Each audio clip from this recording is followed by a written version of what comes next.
তারেক রহমানকে অনুরোধ করব, আপনার বাপ কখনো মুজিববাদী লোক ছিল না। আওয়ামী লীগ বাংলাদেশে বিচারের মুখোমুখি হতে হবে। আপনারা যদি ভারত পক্ষে গিয়ে থাকেন, বাংলা পক্ষের সাথে আপনাদের কঠিন লড়াই হবে। যেই দলটি গত 17 বছর লড়াই করেছিল বাংলাদেশে গণতন্ত্র কায়েমের জন্য, তারা এই 24-এর গণ অভ্যুত্থানের পরে ইলেকশন ইঞ্জিনিয়ারিং এর মাধ্যমে এই গণতন্ত্রকে তারা নিজে গলা টিপে বাংলাদেশের বুকে হত্যা করলো।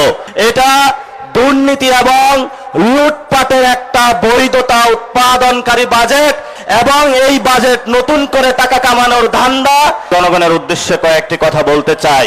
প্রথমত, যেই বৈষম্যের বিরুদ্ধে বাংলাদেশে একটি লড়াকু আন্দোলন হলো, সে আন্দোলনের অন্যতম উদ্দেশ্য ছিল যে আপনার যে সন্তান আছে সেই সন্তানের বাংলাদেশে একটি চাকরি হবে।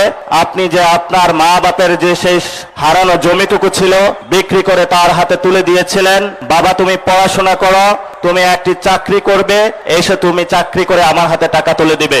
আপনার সেই সন্তানের স্বপ্ন বাস্তবায়নের জন্য আমরা মাঠে নেমেছিলাম, এবং আপনার বৃদ্ধ মা বাবা যিনি অসুস্থ ছিল, আপনার পকেটে টাকা ছিল না, তার চিকিৎসার জন্য যাতে সুস্থ একটি এবং সুন্দর স্বাস্থ্য ব্যবস্থা বাংলাদেশে আমরা প্রতিষ্ঠা করতে পারি, সেই জন্য তেমনি ভাবে আপনার যে সন্তানকে শিক্ষা প্রতিষ্ঠানে পাঠিয়ে থাকেন, আপনার কাছে অনেক টাকা নেই, যারা বড়লোক আছে তাদের কাছে অনেক টাকা আছে, একটি মাদ্রাসা স্কুল কলেজে পাঠিয়ে থাকেন, আপনার সন্তানের একটি ভালো শিক্ষা ব্যবস্থার জন্য আমরা রাজপথে নেমেছিলাম।